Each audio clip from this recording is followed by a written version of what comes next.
PTE Pearson Test of English এর my self presentation or self introduction প্রথম যে পার্টটা রয়েছে only 55 seconds but impression is for full exam। এখানে আমি কি অংশগ্রহণ করব কিনা, যেহেতু এটা স্কোরের বাইরে, যদি করি তাহলে কিভাবে করব এবং করলে আমার বেনিফিটটা কি। যেহেতু এখানে স্কোর নেই, সবসময় আমাদের স্টুডেন্টদের মাথায় এই চিন্তাটা ঘুরে বেড়ায়। আপনার মাথায় যদি এই চিন্তা ঘুরে থাকে তাহলে আজকের লেসনটি শুধুমাত্র এবং শুধুমাত্র আপনারই জন্য। Welcome to my channel PTE Bangladesh. আমি চেষ্টা করে যাচ্ছি আপনার PTE জার্নিকে সহজ করার জন্য, বিশেষ করে যারা অস্ট্রেলিয়া, নিউজিল্যান্ডে এবং ইউকেতে পড়াশোনা করতে যেতে যাচ্ছেন তাদের জন্য এটা খুবই ইম্পর্টেন্ট একটা ল্যাঙ্গুয়েজ প্রফিসিয়েন্সি টেস্ট। এবং আমরা যদি টেকনিক্যালি একটু কাজ করি এবং খুবই অল্প সময়ের ভিতরে আমরা এটাতে ভালো করতে পারি। আজকের মূল আলোচনায় যাওয়ার আগে আপনি যদি PTE এর মক টেস্ট দিতে চান, আপনি আপনার নিজেকে যাচাই করতে যাচ্ছেন আপনার কি অবস্থা। আপনার যদি PTE ম্যাটেরিয়ালস প্রয়োজন হয়, you can contact with me. আমি চেষ্টা করব আপনাদেরকে এগুলোর সাপোর্ট দেওয়ার জন্য। আপনার যদি PTE টেস্ট পারচেস করা নিয়ে ঝামেলা থাকে, you can contact with me, I will purchase your test, don't ওয়ারি।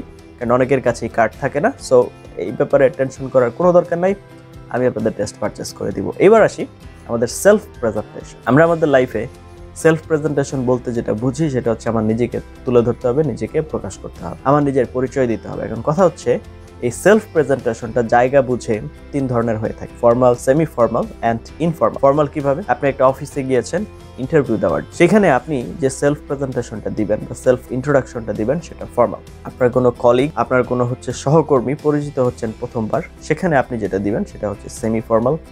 আপনি আপনার আত্মীয় স্বজন, পরিবারের লোকজন যাদের অনেকদিন ধরে দেখা হয় না, ছোটবেলায় দেখেছে, এখন বড় হয়ে গেছেন, তাদের কাছে যখন দিবেন তখন হচ্ছে আপনার কি ইনফর্মাল। এখন কথা হচ্ছে আমরা যখন PTE ইন্টারভিউতে বা PTE এক্সামে আমি যখন আমার সেলফ প্রেজেন্টেশনটা দিব সেটা কোন ক্যাটাগরি? এটা না ফর্মাল না ইনফর্মাল, দুইটার মাঝামাঝি, এটা হচ্ছে সেমি ফর্মাল।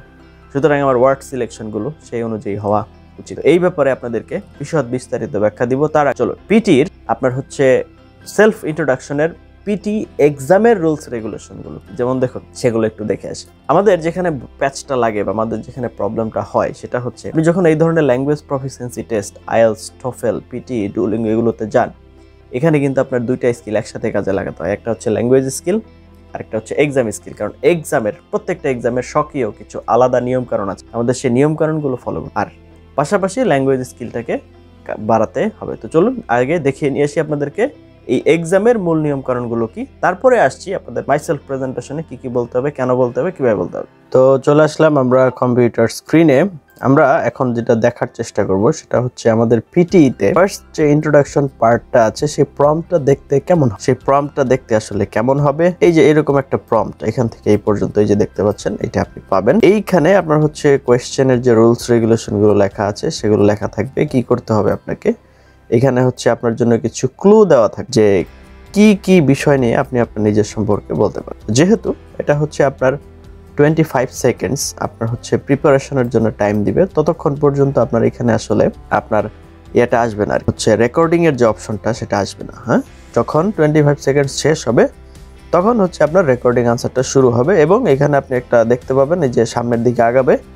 যখন আপনার কাছাকাছি চলে আসবে লাস্টের দিকে তখন আপনি শেষ করে দিবেন, মানে আপনার আনসারটা রেকর্ড হয়ে যাবে। আমরা একটু রুলস রেগুলেশন গুলো দেখি। This is an opportunity to give your selected institutions some information about yourself. This item is not scored. সরাসরি আমি আগেই বলে দিচ্ছি এটা কি স্কোরের অন্তর্ভুক্ত না। এই জন্য অনেকেই বলে থাকে যে স্যার এটা কি এটা কি দিতে হবে বা স্কিপ করতে হবে কিনা। আমার অনেক ছাত্র আমি দেখেছি যে তারা পারফেক্ট 90 আউট অফ 90 স্কোর করেছে, কিন্তু তারা এটা কি করে নাই, অ্যাটেম্প্ট করে নাই, এটা স্কিপ করে গেছে।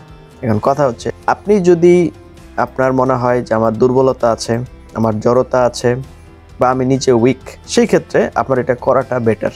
তাহলে কি হবে, আপনার মোরাল বুস্ট হবে, আপনার মানসিকভাবে আপনি একটু বুস্ট আপ হবেন, আপনার কনফিডেন্স বাড়বে।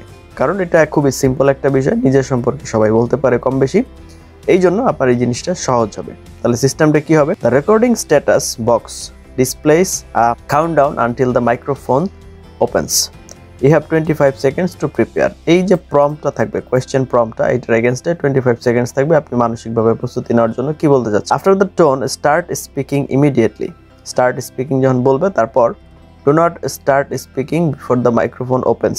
মাইক্রোফোন ওপেন হওয়ার আগে শুরু করবেন না, because your voice will not be recorded, এটা রেকর্ড হবে না। You should speak clearly, there is no need to rush. এখানে আসলে আপনার যেহেতু স্কোর নাই বা স্কোরিং এর কোনো অংশ এটা না, সুতরাং চাপনার কিছু নাই।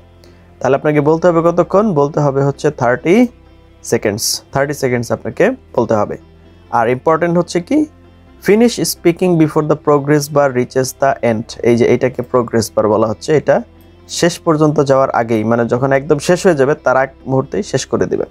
ওকে, এবং এই যে রেকর্ডিং, হ্যাঁ, রেকর্ডিংটা এই যে প্রোগ্রেস ইন রেকর্ডিং, এটা কি হয়ে যাবে? কমপ্লিটেড হয়ে যাবে আর কি। You have only able to record your answer once, তার মানে একবারের বেশি আনসার দিতে পারবেন না। আপনার এই যে রেকর্ডিংটা, এটা হচ্ছে আপনার যে ইনস্টিটিউটে আপনি আপনার স্কোর পাঠাতে চাচ্ছেন, সেইখানে আপনার হচ্ছে এই জিনিসগুলো কি করা হবে? এটা পাঠিয়ে দেওয়া হবে, সাথে এটা রেকর্ডেড থাকবে এবং এটা পাঠিয়ে দেওয়া হবে। তো এতক্ষণ আপনারা দেখলেন যে এই এক্সামের আসলে নিয়মকানুনগুলো কি। এইবার আপনার সময় হচ্ছে কতক্ষণ?